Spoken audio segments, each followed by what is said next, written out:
Assalamualaikum warahmatullahi wabarakatuh. Waalaikumsalam warahmatullahi wabarakatuh. Izin bertanya, saya mau cerita dulu 2014 tuh saya pernah mengalami kecelakaan ya, pendarahan di otak. Saya mengalami 2 kali operasi saat itu dan Masya Allah saat Allah berikan ujian kepada saya, Allah juga berikan jalan rezekinya, yaitu dari dulu calon suami ya. Jadi dulu full 2 kali operasi saya dibiayai sama calon suami saya. Setelah operasi kedua, besok saya udah bisa pulang. Tiba-tiba beliau menghilang dan selama 3 tahun menghilang gitu.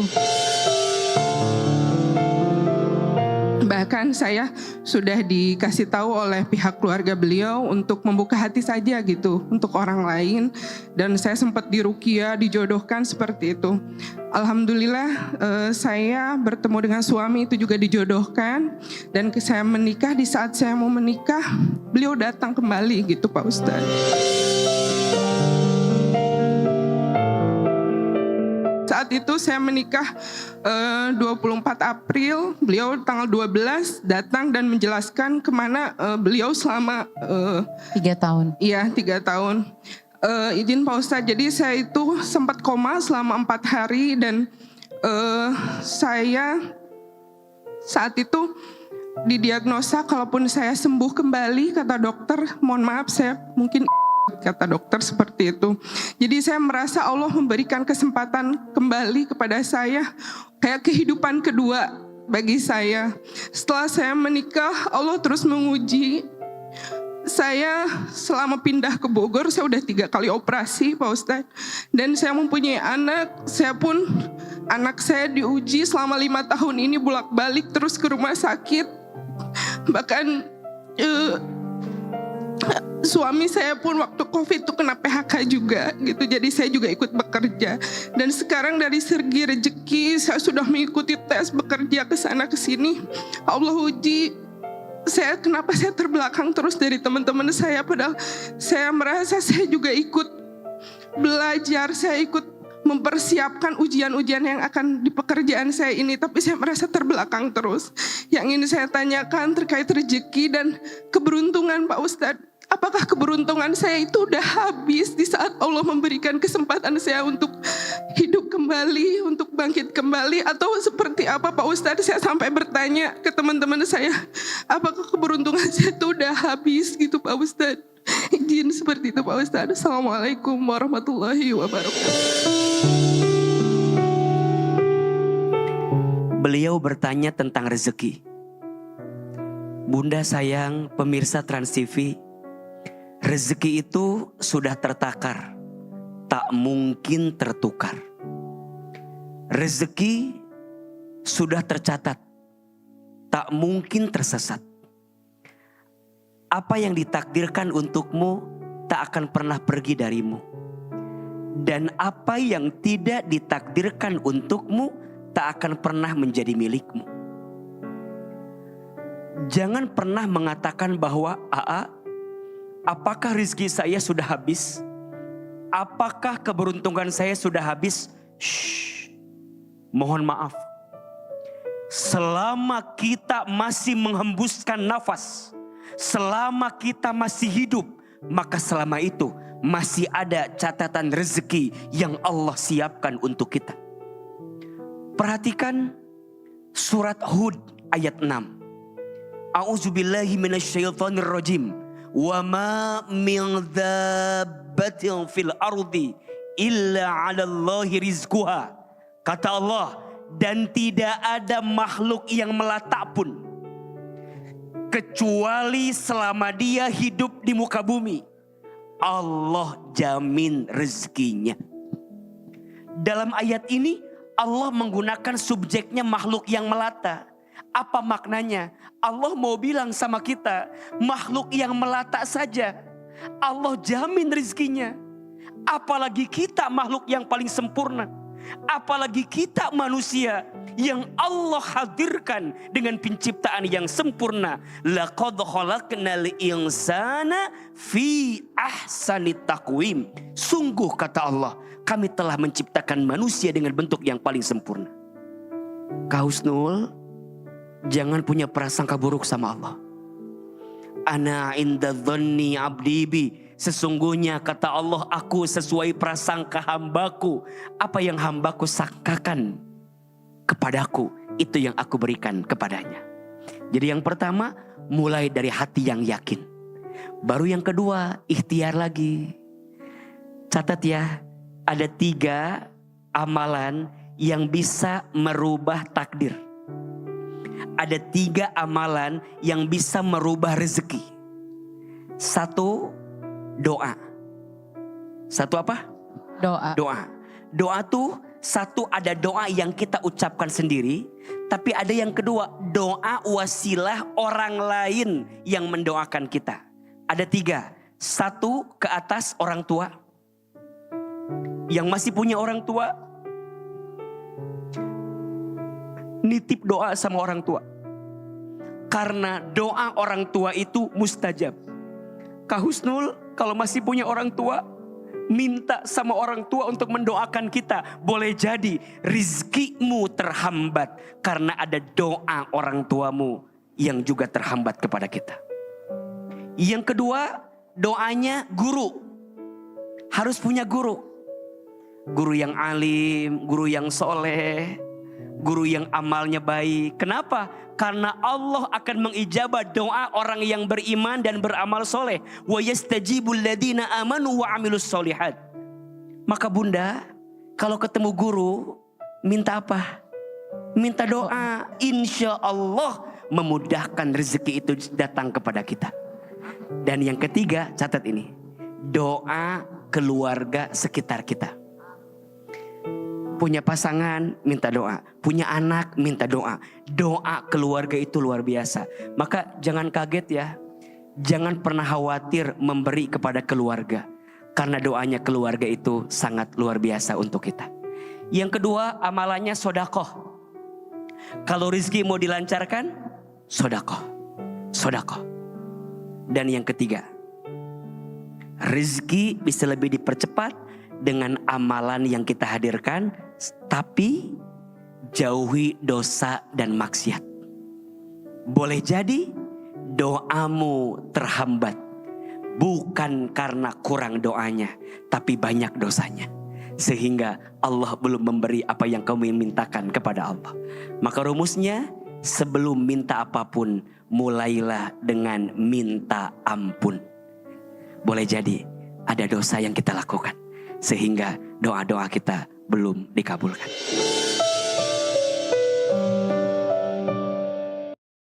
Ya, assalamualaikum warahmatullahi wabarakatuh. Waalaikumsalam warahmatullahi wabarakatuh. Ya, cerita tentang kehidupan aku juga yang memang, kan aku kan bergelut di dunia entertain ini memang udah cukup lama gitu kan.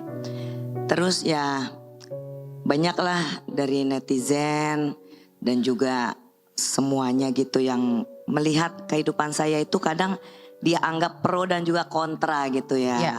Ya. Jadi apa yang saya lakukan itu kadang dianggapnya ini mah settingan. Semuanya itu dianggap settingan, padahal saya bersama pasangan saya yang sekarang ini Irfan. Itu saya kan sudah menjalani hubungan saya ya lumayan lama. Dan saya tuh serius dan memang berniat untuk serius. Tapi baik dari keluarga atau juga dari netizen menganggap itu mah pasti settingan. Jadi saya padahal serius pengen benar-benar menuju ke rumah tangga gitu. Pengen banget saya sama Irfan menjalani rumah tangga yang utuh. Tapi banyak yang gak percaya bagaimana ya caranya untuk ya Irma jangan dianggap seperti itu. Sebenarnya awal muasalnya tuh salah saya. Apa ya? Nah, kan orang tua gak setuju. Oke.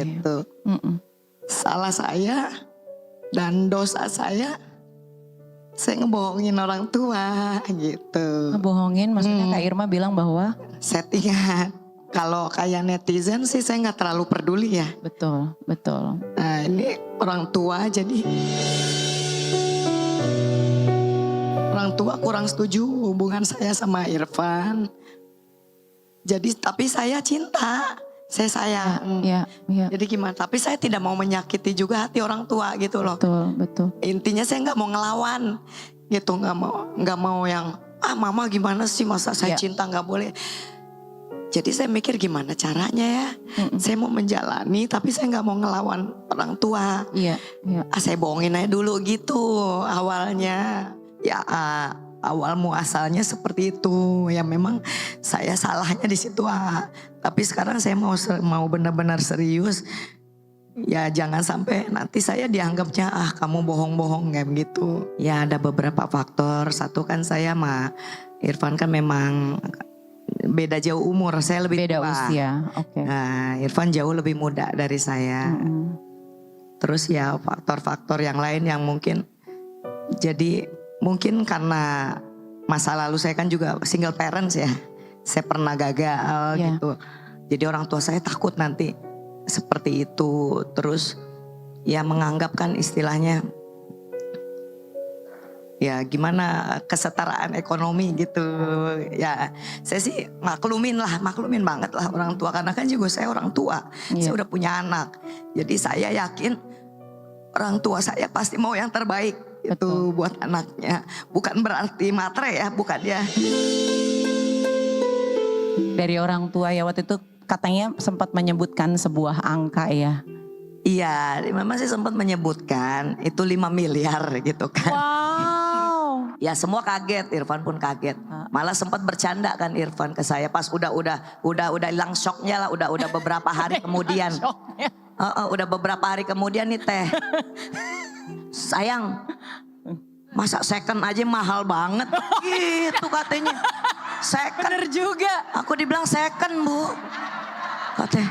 Masa mau pindah tangan aja mahal banget gitu ya. Biaya pindah tangannya, iya. Mobil second aja, katanya mobil aja second murah. Iya bener juga. Kok kamu second tambah mahal? Iya, Katanya karena gitu ini kan limited edition, antik ini mah. Saya bilang nih secondnya build up. Jadi dibangun sendiri ya. tuh kan naik lagi di air mata saya. Iya bener ya, aduh bercanda mulu sih. Jadi ya begitu, tapi akhirnya pas ya di sini juga saya mau mengklarifikasi, maksudnya setelah saya akhirnya ngobrol sama orang tua saya, enggak itu hanya buat motivasi, buat kalau memang dia serius sama kamu, buktikan usahanya dia apa, pekerjaannya dia yang serius apa. Nah, jangan nanti kamu kan udah pernah gagal. Betul. Jangan nanti kamu kalau udah gagal, keluhan kamu ke mama tentang ekonomi lagi. Ya, jadi aku tuh pernah derita tiroid. Ada tiroid di leher tuh dulu. Perasaan aku pernah syuting juga sama Teteh ya. Iya betul. Ada benjolan. Ada benjolan ya gede ya Kak. Sebesar bakso di leher saya. Nah setelah saya udah ada benjolan di leher, kan belum hilang-hilang tuh. Nah terus saya akhirnya berobat sekalian general check up nih keseluruhan. Nah, pas general check up ada kista di payudara saya, kista di kanan dan juga di kiri gitu. Jadi ya saya sih berobat terus dan juga ada minum obat herbal. Bunda. Kak Irma terima kasih sudah hadir di kajian hati dan bisa mencurahkan isi hati.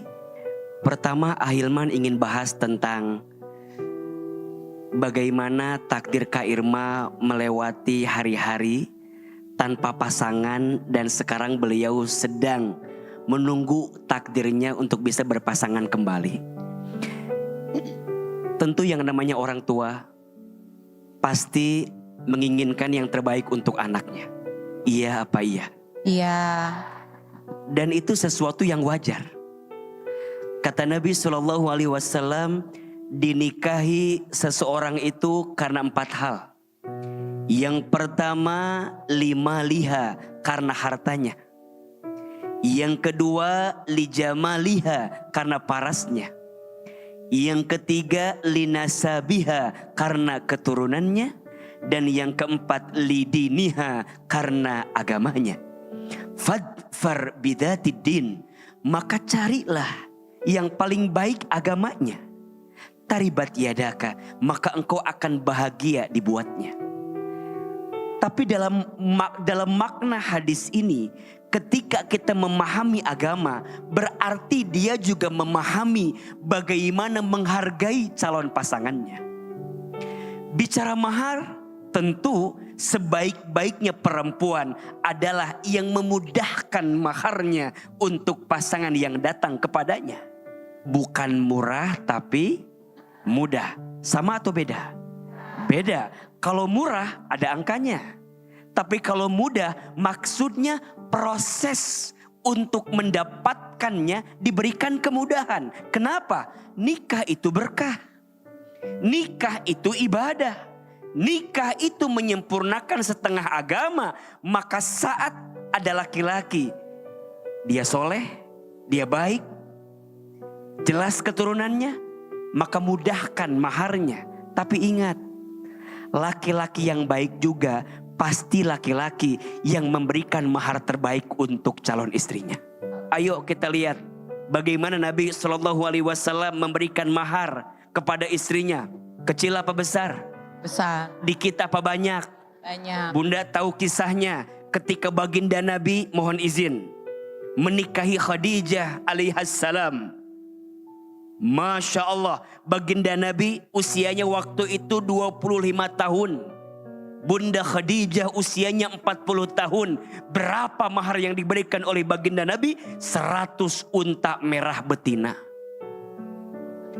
1 unta merah betina itu kalau sekarang harganya seperti mobil SUV. Masya Allah. Mau tahu berapa harganya? Berapa? Tanya sama sales mobil. Ya juga sih. Repot banget. Jadi kalau sekarang 1 mobil harganya 200 juta. Dikasih 100 unta merah tadi. Berarti kurang lebih maharnya 20 miliar. Masya Allah. Jadi buat dapetin 5 miliar mah. Harusnya mah gampang ya. Harusnya mah bisa. Harusnya ya Pak Ustadz. Iya tapi kan Kak Irma bukan Khadijah juga kan. Iya sih. Iya kan. Makanya diomongin. Iya kan. Saya bukan Khadijah, saya Iya. biduan. Iya benar juga. Berarti biduan berapa itu? Jadi kita juga kudu rada nyadar diri ya. Ngukur juga ya. Iya kan.